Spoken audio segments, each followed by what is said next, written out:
By the time Cleopatra was born, this pyramid was already older to her than she is to us. Let that sink in. When Egypt's last pharaoh walked the earth, the Great Pyramid was a 2,500-year-old relic, a tourist attraction from a lost age. Cleopatra lived closer in time to the moon landing than to the building of the pyramids behind her. 3,000 years. That's how long this civilization endured. Longer than the gap between us and the fall of Troy. 30 dynasties. Empires rose and crumbled around it, the Akkadians, the Hittites, the Assyrians, and still, Egypt stood. So here's the mystery. How does a civilization that survived everything, famine, invasion, the literal collapse of the Bronze Age world, finally die? The answer isn't a single battle. It isn't one villain. Egypt didn't fall.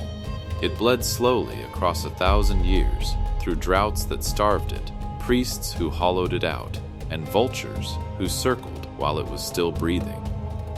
This is the story of the empire that wouldn't die, and how, in the end, it died anyway. To understand the fall, you have to fall in love with what was lost.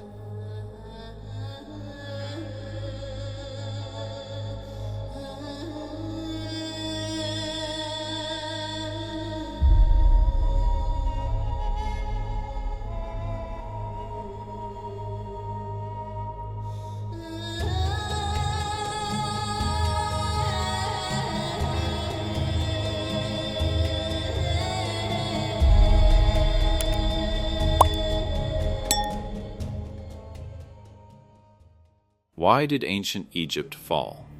Picture Egypt at its height, the New Kingdom, around 1400 BC. This is the Egypt of your imagination, gold and blue, granite and myth. The Nile did something no other river did. Every single year, like clockwork, it flooded, and when the waters pulled back, they left behind a black, fertile soil so rich the Egyptians named their whole country after it, Kemet, the Black Land. Nature handed them a miracle on an annual schedule. While other peoples fought the land for survival, Egypt simply harvested abundance. That abundance built everything. Armies that pushed Egypt's borders deep into Nubia and Syria. Temples so vast that Karnak alone could swallow several cathedrals whole. Pharaohs who weren't just kings, they were living gods. The bridge between heaven and the harvest. And at the center of it all sat one god above the rest. Amun, whose priests in the temple at Thebes were about to become the most dangerous men in Egypt. But we're getting ahead of ourselves, because the first crack in this golden world had already appeared 1,000 years earlier. Rewind to around 2200 BCE. The Old Kingdom, the age of the pyramid builders, is at its peak. And then the rain stops, not for a season, for decades. Scientists call it the 4.2 kiloyear event, and its fingerprints are everywhere in lake sediments, in ice cores, in cave formations, in coral. Across the Mediterranean and West Asia, this megadrought struck synchronously, toppling the Akkadian Empire in Mesopotamia, the Old Kingdom in Egypt, and Bronze Age settlements across Anatolia and the Levant, all at once. For Egypt, it meant the unthinkable. The Nile, that reliable miracle, failed. We don't have to guess what that felt like. A provincial governor named Antifi carved it into stone.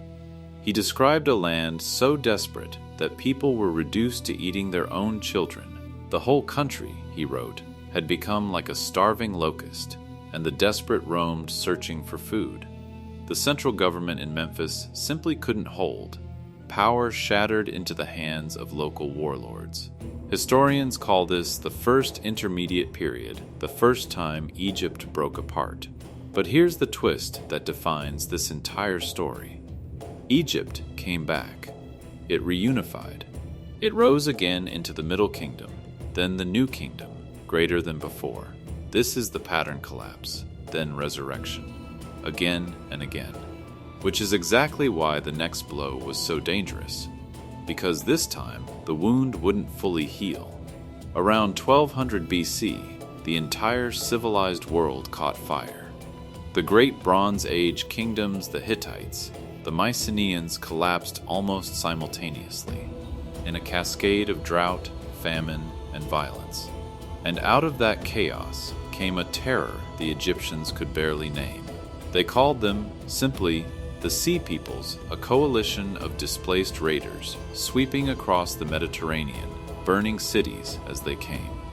Only one power stood in their way: Pharaoh Ramesses III. Around 1177 BCE, he lured their fleet into the Nile Delta and destroyed it, a desperate, brilliant victory carved in triumph across the walls of his mortuary temple. Egypt survived. Again, but survival came at a ruinous cost, and here the slow bleed begins. In the 29th year of Ramesses III's reign, in the workers' village of Deir el-Medina, something happened that had never happened before in recorded human history. The men who built the tombs of the pharaoh's elite craftsmen didn't get paid. Their grain rations, the wheat that fed their families, simply failed to arrive. So they did the unthinkable. They laid down their tools, marched on the temples, and staged a sit-in, refusing to leave until they were fed. The first labor strike in history. And it worked. The overdue rations were eventually paid. Think about what that means. The living God on the throne couldn't feed the men who built his tomb. The economic machine was breaking down. And Ramesses III? His own end was a preview of the rot within. A conspiracy formed in his own harem, one of his wives plotting to murder him and put her son on the throne. For 3,000 years, no one knew if the plot succeeded. Then, in 212, a CT scan of his mummy revealed the truth: a deep gash across his throat, hidden beneath the bandages by an amulet his windpipe severed. The last great pharaoh was assassinated from within. From within. Remember that. Because Egypt's deadliest enemy was never the invader at the gate. It was the fracture inside. And that fracture had a name. As the pharaohs weakened, the priests of Amun at Thebes grew monstrously rich. The temple of Amun at Karnak became the single largest landowner in all of Egypt. They had their own grain, their own gold, their own soldiers.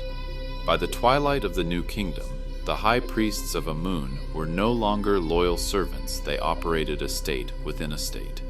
And then Egypt simply split in two pharaohs ruling the north from Tanis, the priests of Amun ruling the south from Thebes. One country, two masters, a house divided. A wounded giant attracts predators, and now they came in waves. First, the Libyans, Egypt's old western enemies who didn't so much conquer as inherit, rising to become pharaohs themselves. One of them, Shoshank I, even appears in the Hebrew Bible as Shishak, the king who sacked Jerusalem. Then, from the south, the Nubians, the Cushites, swept north and seized the throne. In one of history's great ironies, the people Egypt had once colonized now ruled it, and they cast themselves as the true guardians of Egyptian tradition. Then came the Assyrians, the most brutal war machine of the ancient world, who sacked the sacred city of Thebes itself. Then the Persians, who swallowed Egypt into the largest empire the world had yet seen.